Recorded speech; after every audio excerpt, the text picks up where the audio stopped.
de la educación, de la cultura, de los medios de comunicación, de la economía y de la política, de tal forma que se experimente el amor de Dios revelado en Jesucristo.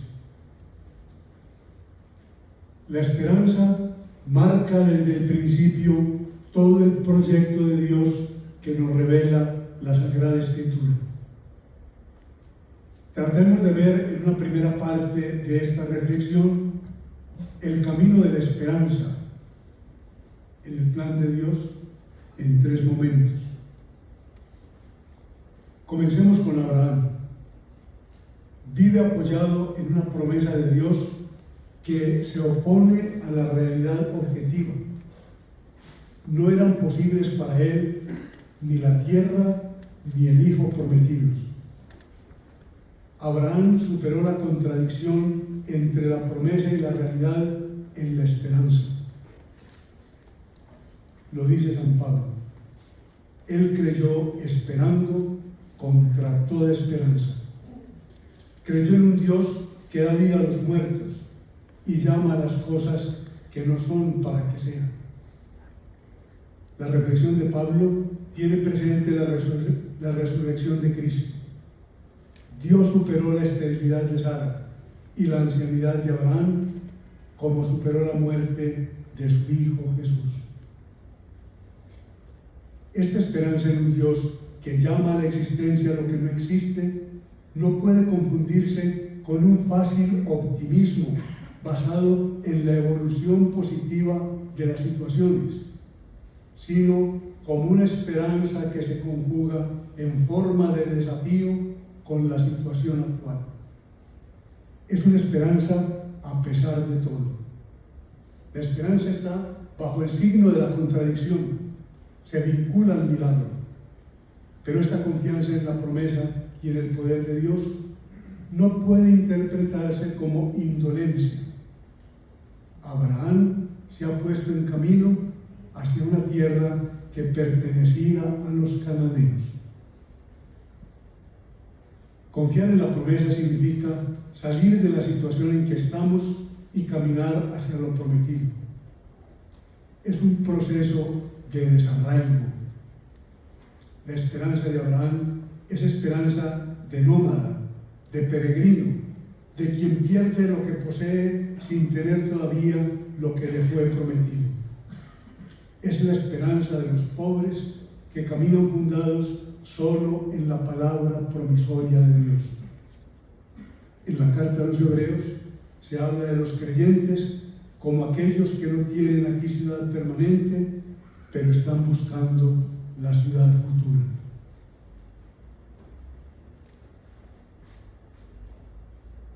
En segundo lugar, miremos a Israel.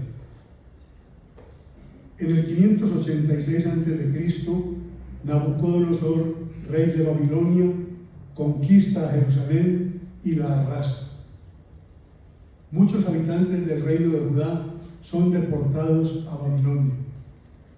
Hay una gran nostalgia, casi desesperación, en estos exiliados que sienten que han perdido todo: la tierra, el templo, el sacerdocio. No pueden cantar un cántico del Señor en tierra extranjera. Piensan que el proyecto de Dios y la historia de la alianza han llegado a su fin. Dicen: estamos muertos, somos como huesos secos esparcidos en el valle. Entonces se hace oír la voz profética de Jeremías y Ezequiel en contradicción con el derrotismo de los deportados. Jeremías dice: vendrá un día en el que se comprarán campos en este país del que ustedes dicen que es una desolación, sin hombres y sin ganados. Y así anuncia la esperanza en un momento de tristeza, incertidumbre y desolación. Ezequiel promete que Dios mandará su espíritu, que como soplo de vida hará revivir y salir de los sepulcros los huesos secos.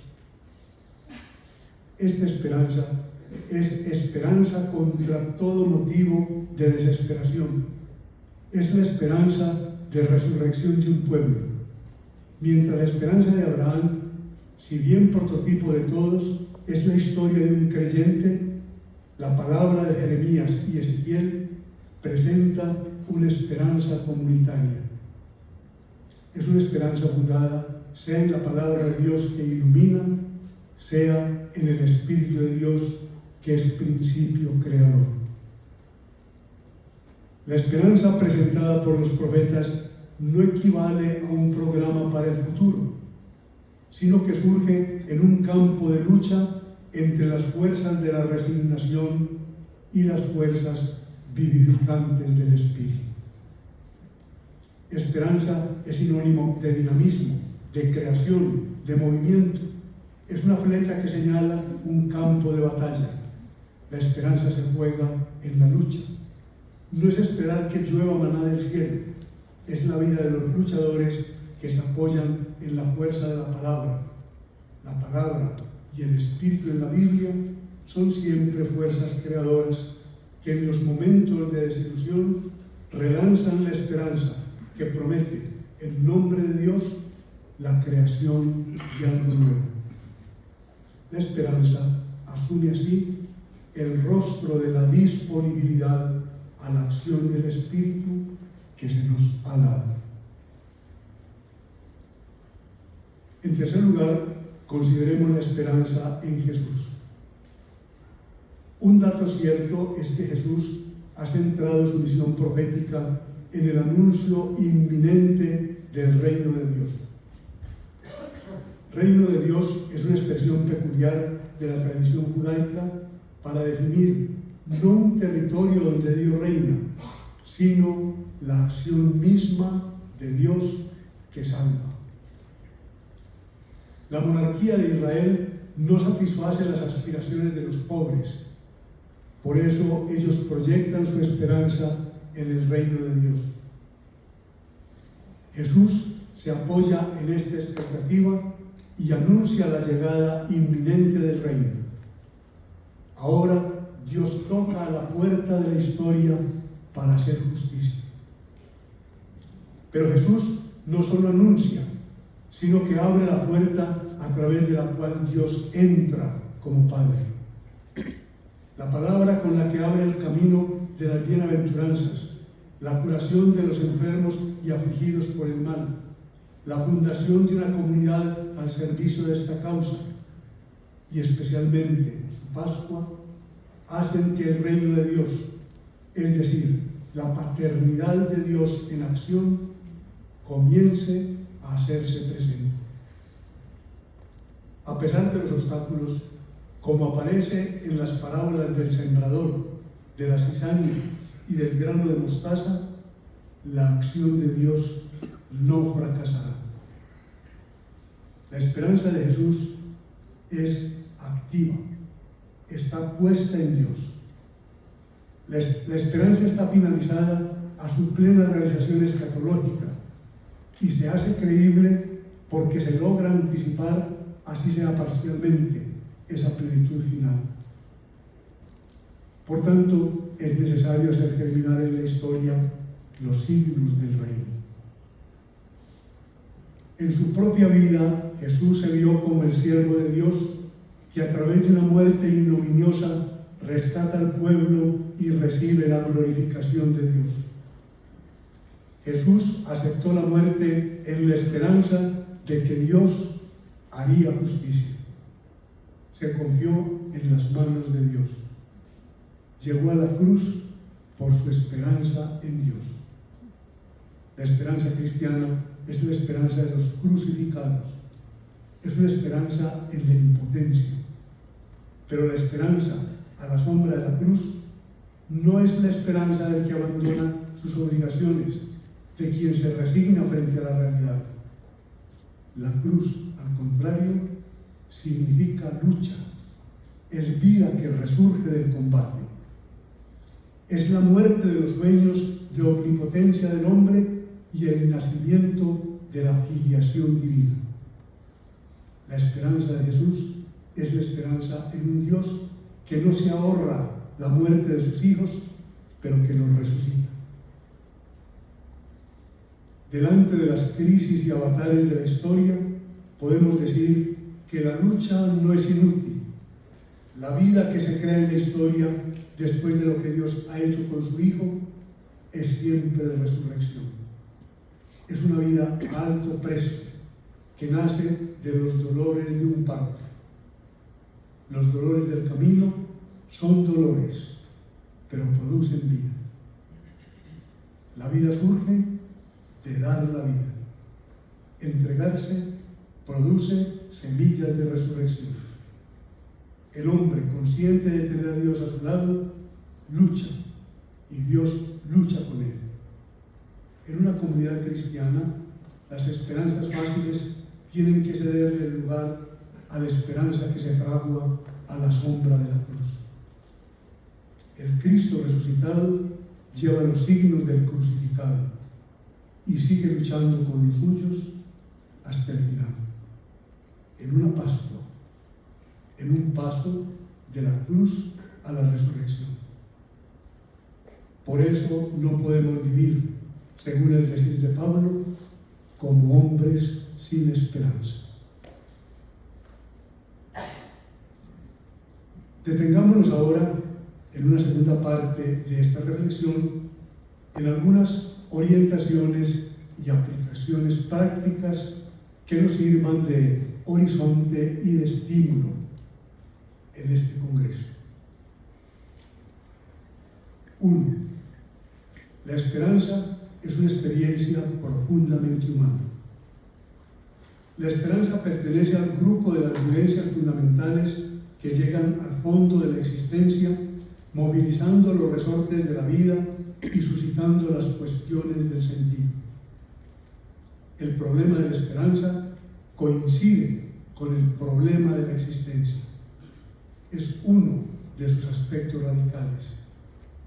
Está implantada en el corazón de un modo profundo y universal.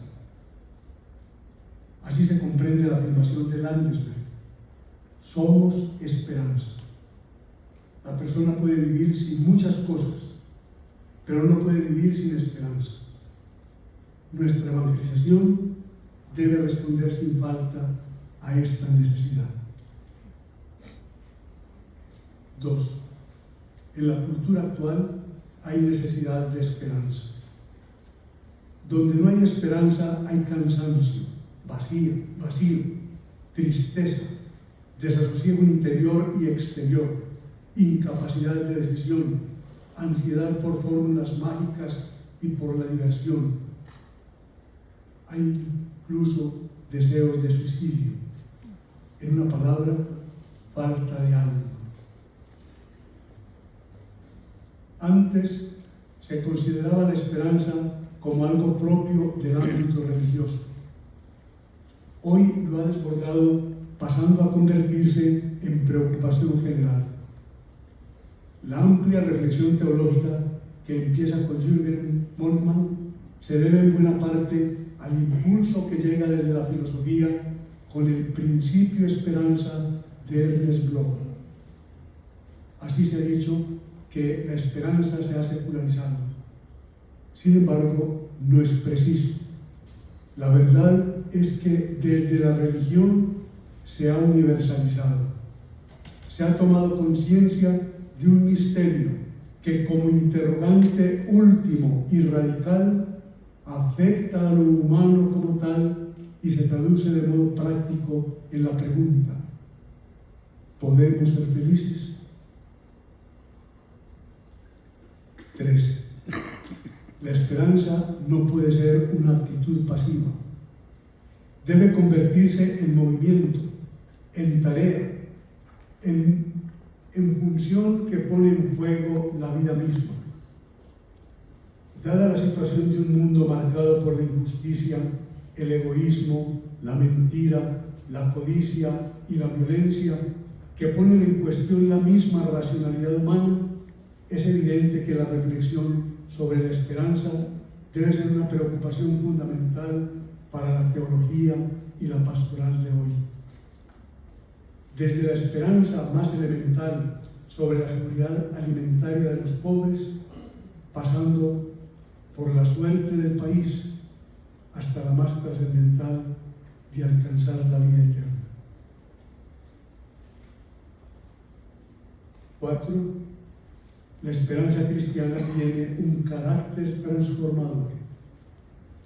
Para el cristiano, la certeza de que un Dios personal abraza el universo, interviene en la historia y vela cuidadosamente por cada persona no es una simple teoría, no es una hipótesis digna de estudio, no es una certeza informativa, sino performativa, es decir, transformadora de la vida y como consecuencia renovadora del mundo, de eso que el magisterio de la Iglesia ha llamado las realidades temporales. El Evangelio no es solo una comunicación de cosas que se pueden saber, sino una comunicación que produce hechos y cambia la vida, como se ve en los santos y en las santas. 5. La Iglesia debe ser un espacio de esperanza para el mundo de hoy. Ante un cambio de cultura y de estructuras que por muchos aspectos crea exclusión y desilusión, la Iglesia continuadora de la misericordia que Cristo nos reveló debe ser una comunión que crea esperanza. Debe ser un signo que al vivirlo anticipa el reino de Dios al ser casa y escuela de comunión, viviendo con los pobres y participando de sus dolores. La acción pastoral consiste esencialmente en crear espacios realmente comunitarios donde suceda la salvación por medio del Evangelio. La acción pastoral no es una doctrina abstracta, sino la acción salvadora de Dios por Cristo resucitado